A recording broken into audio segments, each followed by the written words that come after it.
Man, so I have been always labeled as a miscellaneous content creator. I'm not gonna lie to you. It's now just recent that I got a niche. Before I was doing talking videos like for example, the Captain America, if it came out, I would probably post a video saying my reaction videos to it. I would do cosplays at conventions. I would also do hauls. I would do all those things. But then I think I went to DreamCon. Shout out to RDC and them. They really put a platform for a lot of black people, minorities. I'll say minorities for everyone even. I went to Yeah. DreamCon 1 year and people started to interview me. This was kind of new. I wasn't even in the content realm and stuff like that. I was just there for a good time.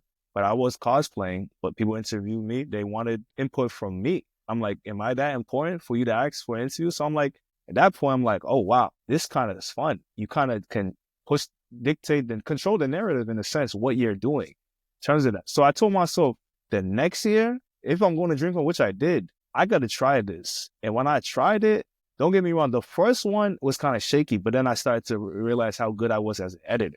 So when someone's shaky in their like raw work, editing is key because you can really make it look like, oh, you knew what you were doing. And so that's what I started to do.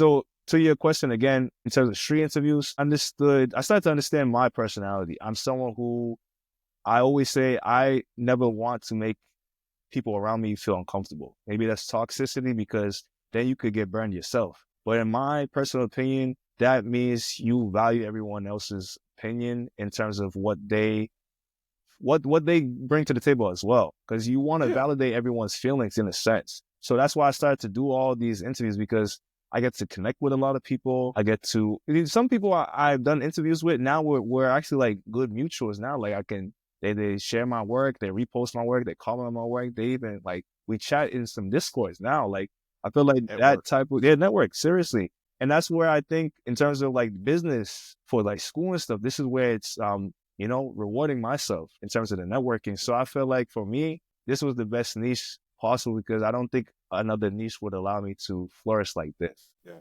No, from what I've seen so far, you're an excellent interviewer. I was looking through the page earlier today, and it's just fun to see build up that rapport with people, the little bit of joking banter, and that particular niche of content creation has always been something that's been popular, and you can kind of always mold it for what's happening. Like right now, it can be about current events. You can always sling in some anime in there, and it's a good niche.